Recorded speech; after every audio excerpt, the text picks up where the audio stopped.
Good morning to Sir Wan Muhammad Faiz.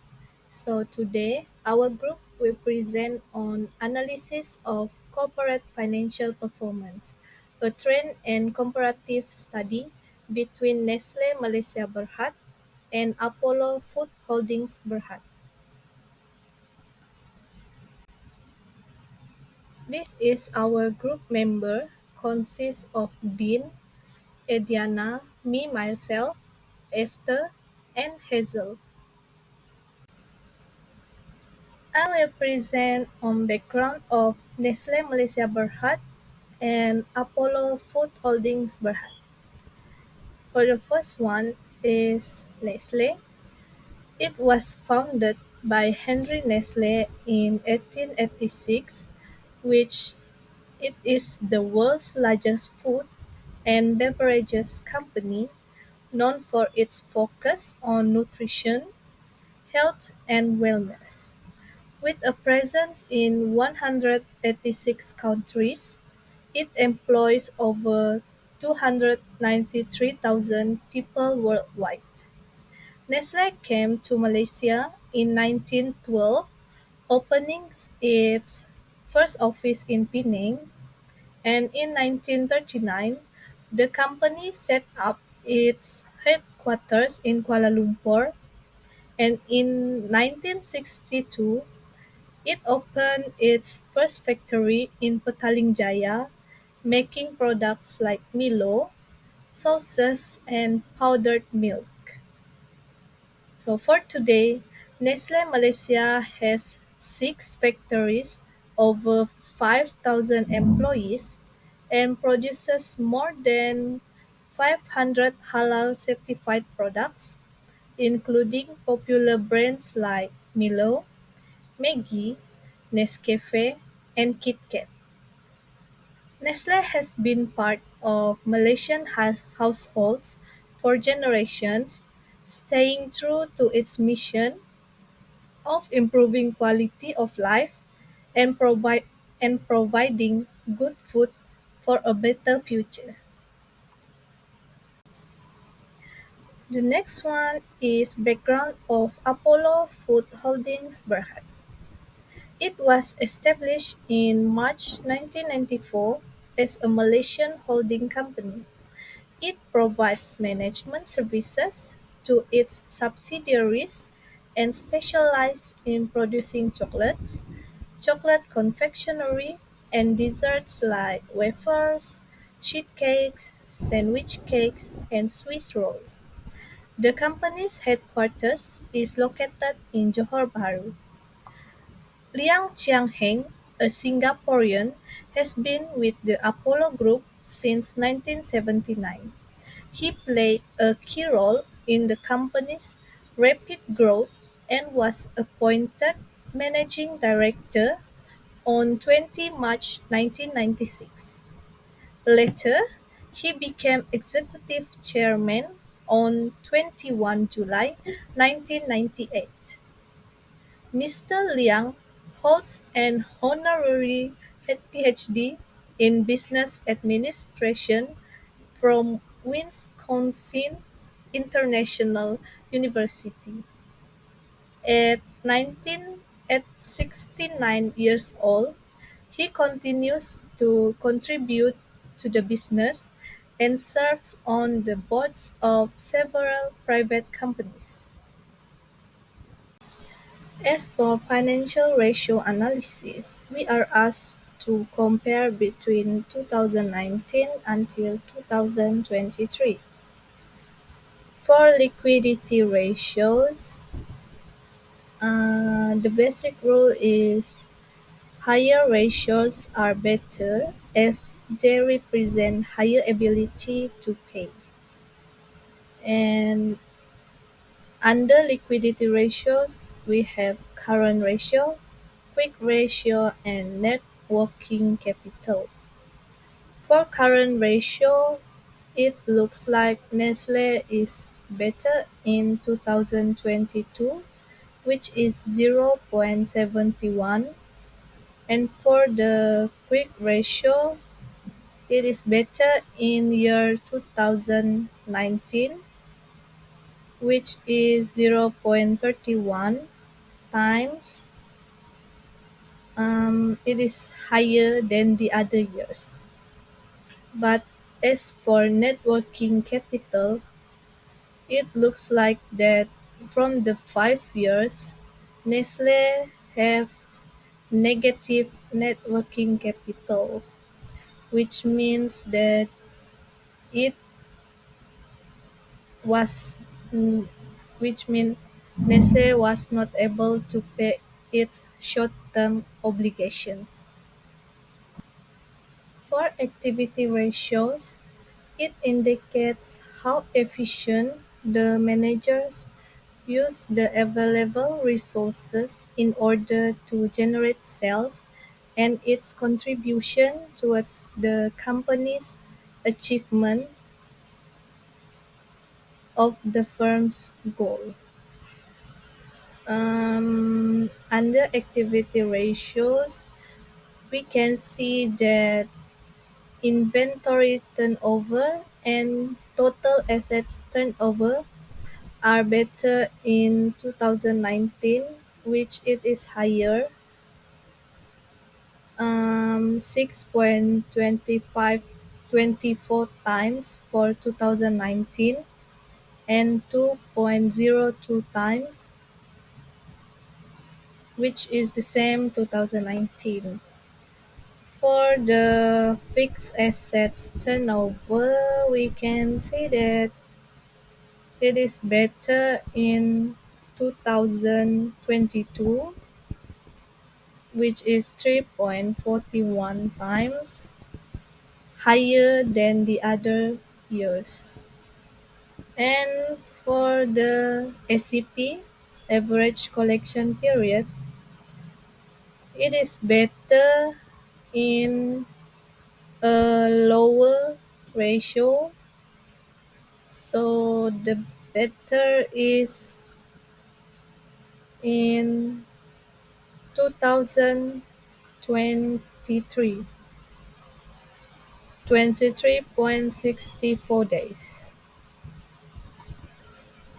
For profitability ratios, it is preferred for the higher ratios, which we can see from the table. All of the profitable ratios looks like in 2019 it is better except for operating ratio, which it is better for a lower ratio, which means it is better in 2022, consists of 17.38%. And the others profitability, it is better in 2019, which it is the higher ratio. And the last one is leverage ratios, which we can see that all the leverage ratios is better in 2019, which for the debt ratio and debt to equity is better for a higher ratios, and time interest earned is better in the lower ratio. So as for the results, it looks like that in 2019 is the better year for Nestle Malaysia Berhad.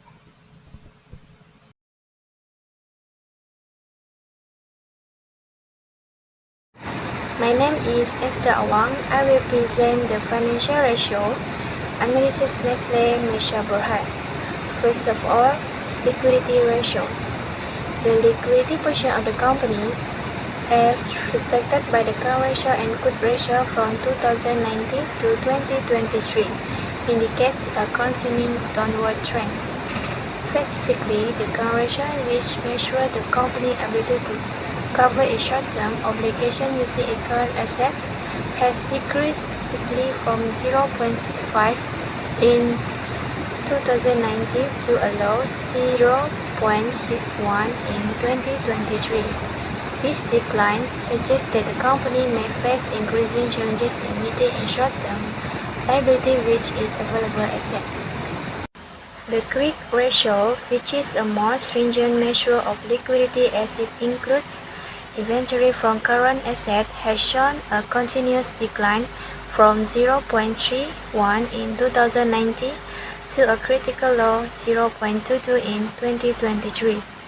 This persistent reduction in liquidity ratio raises significant concerns about the company's short-term solvency and its ability to meet immediate financial obligations.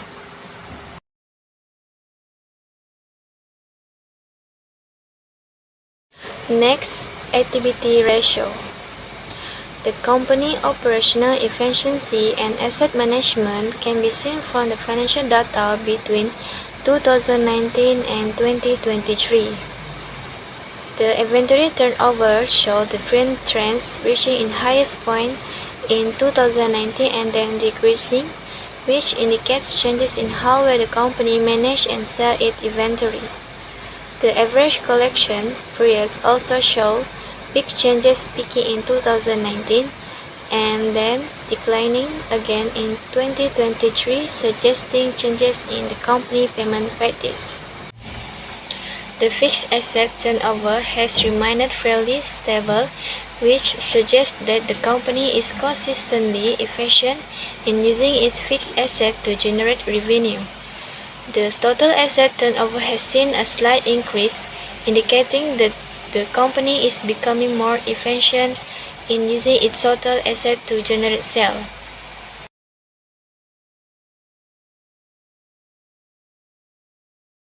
Profitability ratio, the financial performance indicator for the company from 2019 to 2023, shows significant changes.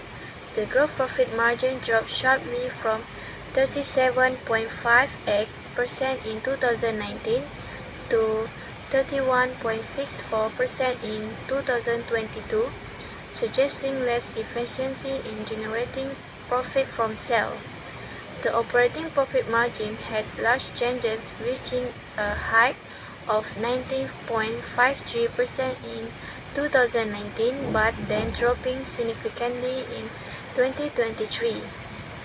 The operating ratio also showed major fluctuation, increasing by 21.23% in 2020, followed by a large decrease in 2021 and 2022, and then rising again by 18.30% in 2023.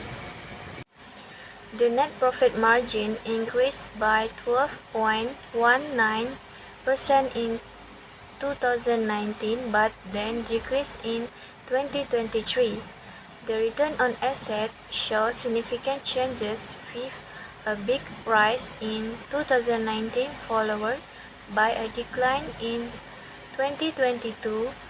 The return on equity had a huge jump to 101.20% in 2019, then dropped sharply the next year, and finally increased again in 2023.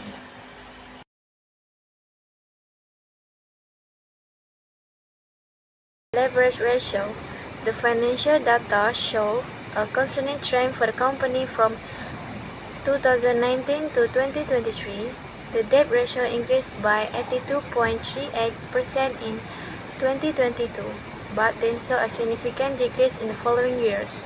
The debt-to-equity ratio showed more volatility, with a small increase of 3.10% in 2019, the lowest debt ratio, and a biggest increase of 4.67% in 2022.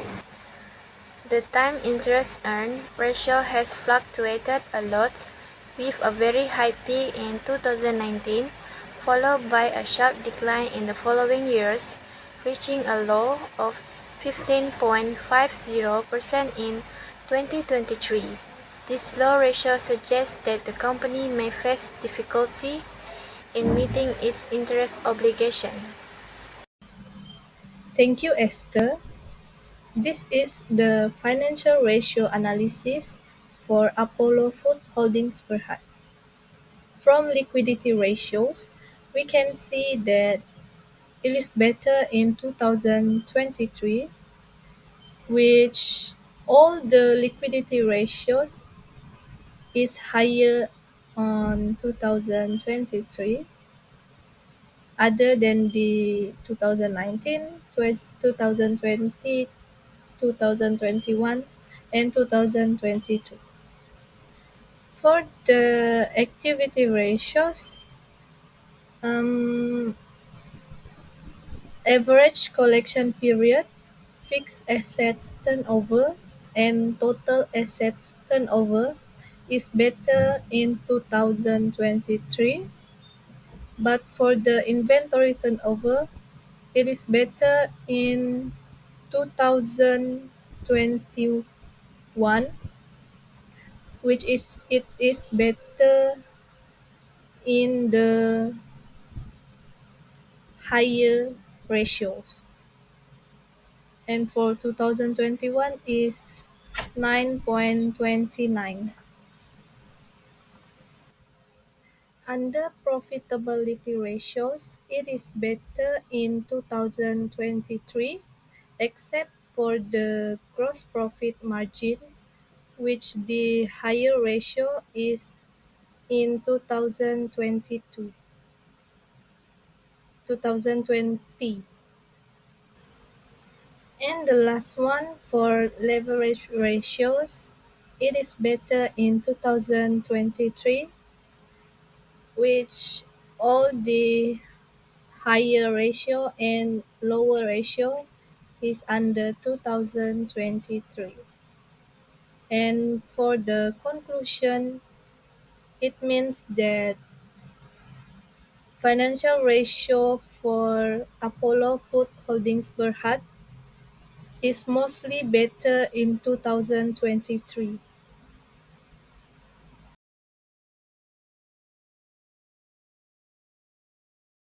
Very good evening to our lecturer, Sir Faiz.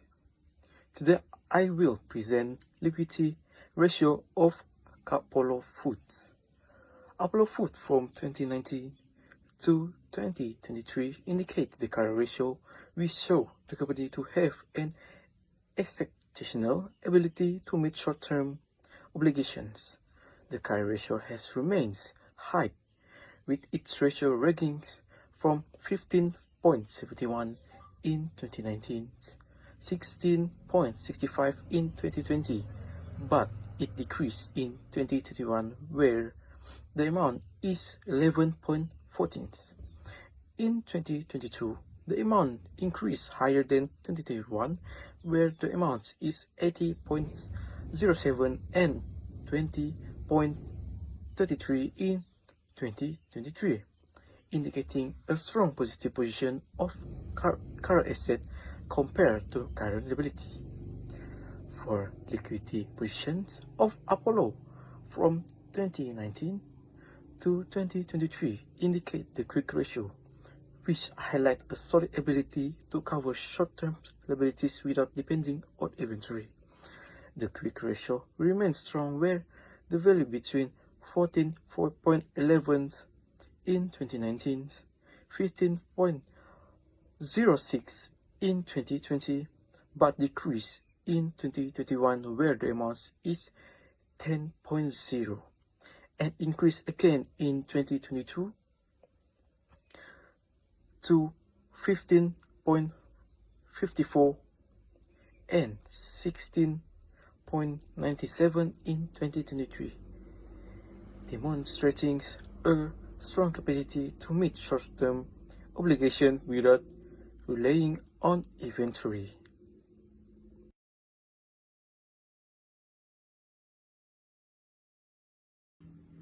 Next is activity ratio of Apollo Foods. Apollo Food from 2019 to 2023 indicate the activity ratio with inventory turnover ratio have been relatively consistent through it show a slight decline from 9.10 times in 2019, 8.62 times in 2020, 9.29 in 2021, 7.18 in 2022, and 7.16 time in 2023, which could suggest a slower turnover of inventory in 5 years.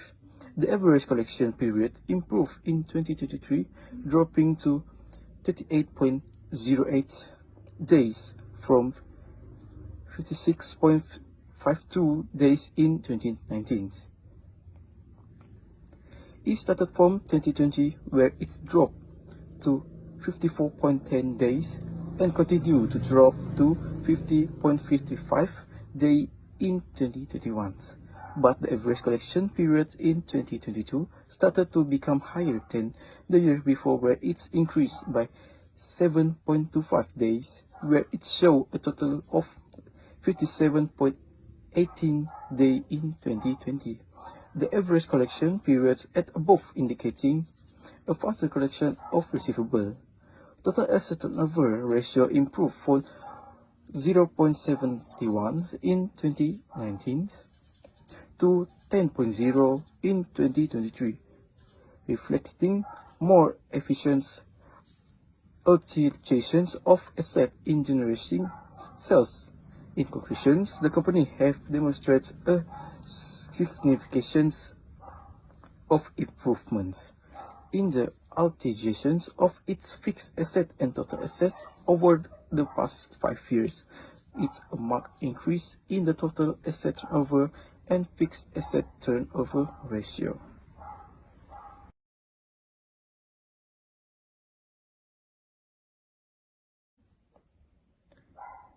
Next is profitability ratio of Apollo Foods.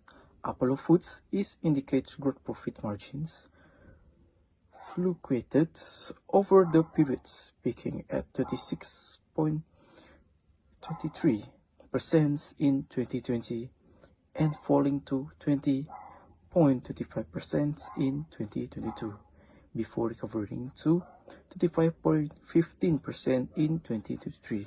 Despite the dip in 2022, the company profitability have remained strong overall. The operating profit margin experienced a drop in 2022 from 12.50% in 2019 to 7.08%, but bounced back to 15.51% in 2023, indicating improved operational efficiency.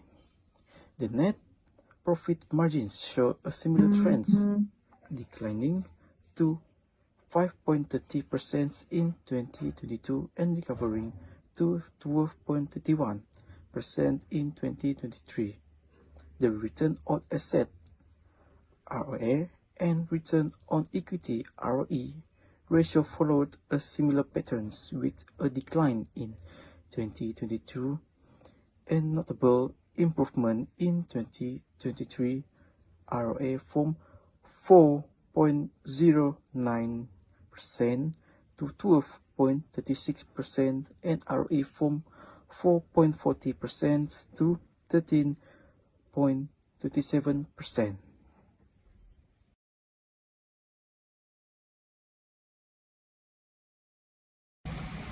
Last but not least is leverage ratio. Debt ratio has remained relatively low and stable, suggesting that the company has not been excessively reliant on debts. The slight increase from 6.82% in 2019 to 7.98% in 2023 indicates a minor rise in the company's debt relative to its assets.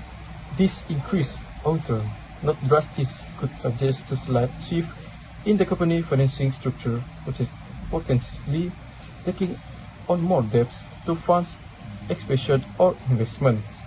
The debt to equity ratio saw a gradual increase from 7.32% in 2019 to 8.67% in 2023. This indicates that the company has slightly increased its debts relative to equity over the 5 years.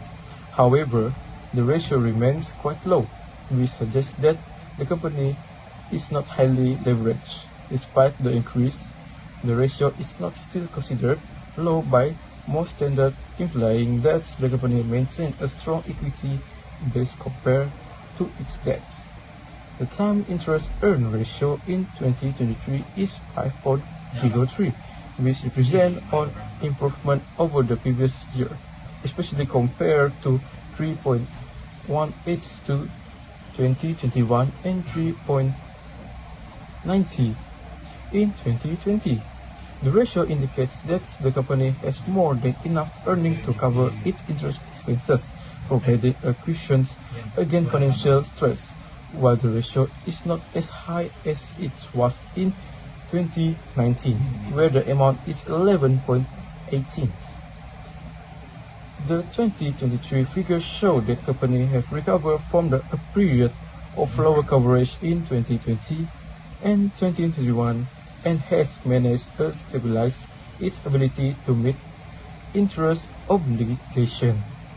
Next, let us move on to the comparative analysis. Nestle Malaysia, with a global brands like Milo, Nescafe, Maggi, leads the food and beverage industry, supported by over 5,000 employees and 500 halal certificate products in 186 countries. It outperformed Apollo Food Holding in financial strength, operation efficiency, and brand reputation. While Apollo focuses on regional confectionery, its smaller market scope and limited product range hidden its growth, making Nestle scale market dominance and innovation the clear advantage in this comparison.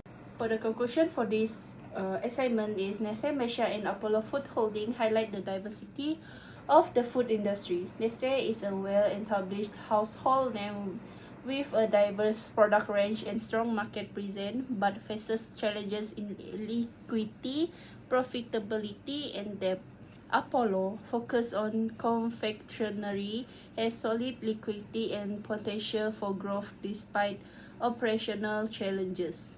Both companies succeed depend on addressing financial weaknesses and adapting to market changes to remain competitive. And that is all from this group. Thank you.